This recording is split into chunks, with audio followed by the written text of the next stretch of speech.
Plague and Fire. Now that Charles II was on the throne, the theatres reopened. England's noblemen crowded to concerts, plays, and balls. The experiment of the Commonwealth had failed, but most Englishmen and women felt relief. The constant battles and upsets of Cromwell's years were finally over. The years of Charles II's reign are now called the Restoration, because England's traditional monarchy was restored to the throne, and England's traditional way of life was restored as well. But although the first years of the Restoration were joyful, catastrophe was just around the corner. London, England's largest city, had grown and grown and grown. At the time of the Restoration, London had nearly 500,000 people living in it. It was filled with rows and rows of wooden buildings shoved close together. The houses even jutted out over the narrow streets so that you could reach out your hand from a window and almost touch the house across the way. London was both crowded and dirty. Drains and gutters were ancient, often blocked with cracked stones and trash. Filthy water and sewage spread across the streets. 2 or 3 poor families crowded into single rooms. Just 4 years after Charles II's triumphant return, ominous rumors began to spread. A few men had died of plague on the far edges of London. The plague, also called the Black Death, was no stranger to Londoners. Londoners had died from plague before, and in great numbers. London's packed, filthy streets were the perfect place for disease to spread. So Londoners waited, holding their breath for news of more illness. They hoped desperately that the plague would simply die away. It appeared to be only in the outskirts of the town, wrote the Lord Chancellor of London, and in the most obscure alleys among the poorest people. But soon horrible news filtered through London's taverns. Whole families were dying, and the sickness was spreading across the city.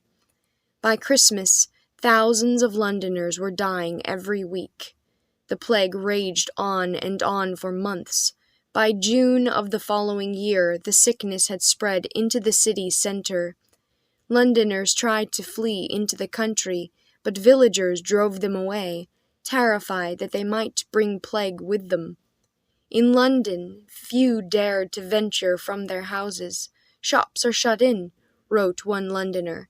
"Very few people walk about, insomuch that the grass begins to spring in some places, and a deep silence is almost every place, especially within the walls." So many people died that London began to run out of room to bury the dead. "The churchyards are now so stuffed with dead bodies," another London observer wrote, "that in many places they are 2 or 3 feet higher than they were before."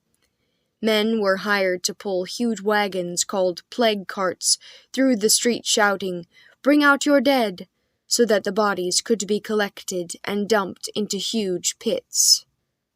The English writer Daniel Defoe was only a child during the plague, but he used the stories of others to write an account of the plague. He wrote, "London might well be said to be all in tears.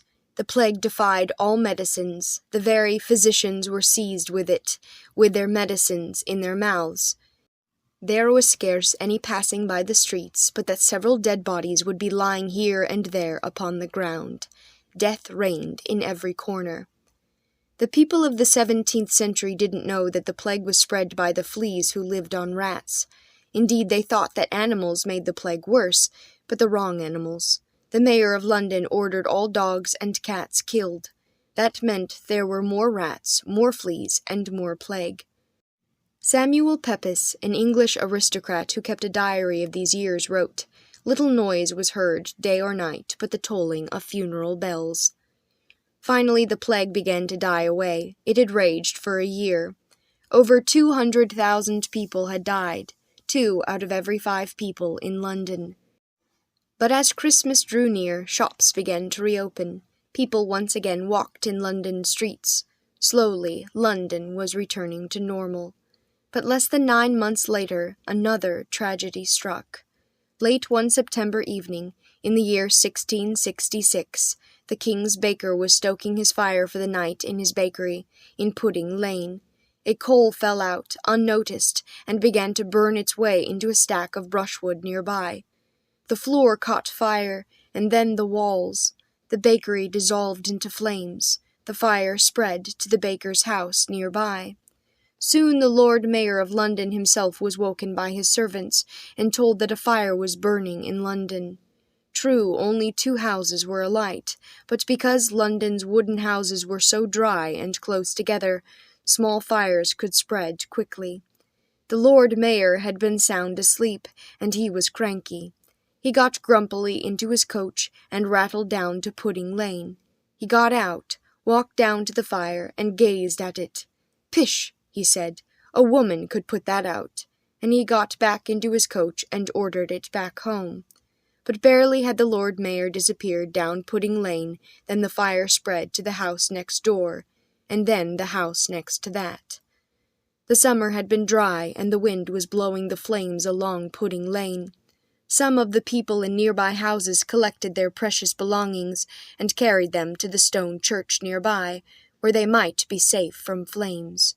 Others formed lines down to the Thames River and passed water back to the blaze in leather buckets, chamber pots, soup bowls, and every other container they could find. But the fire was spreading too quickly. Just down from the bakery, a shipbuilder's house stood, its cellar crammed with barrels of tar used to seal the seams of ships. When the cellar burned, the barrels exploded. The roof of the house blew off. Fire spouted upwards. Bits of burning shingle and wood flew out for dozens of yards and caught other houses on fire. It was, in the words of Samuel Pepys, an infinite great fire, everything, after so long a drought, proving combustible, even the very stones of churches, the churches, houses, and all the fire and flaming at once, and a horrid noise the flames made, and the cracking of houses at their ruin. The fire spread across the city. It burned wharves, stacks of timber, houses, and even Baynard's castle, a stone castle filled with wooden furnishings. Taverns, shops, churches were burned. Hundreds of people fled to the enormous stone church at London Centre, St. Paul's Cathedral. But the flames swept up the walls, burning timbers and melting the lead in the roof until it ran down toward the river like molten lava. The stones in the walls themselves began to explode from the heat. The fire burned for 3 days. Finally, the soldiers fighting it began to blow up houses in front of it with gunpowder, pulling away the wreckage so that the fire would have no fuel. The wind began to die down. The fire hesitated, and it finally began to flicker out. But 4/5 of London had been burned. 13,000 houses, almost 100 churches, and almost all official buildings, courts, jails, post offices, printing presses were gone. Londoner John Evelyn, weeping, wrote in his diary, "London was, but is no more."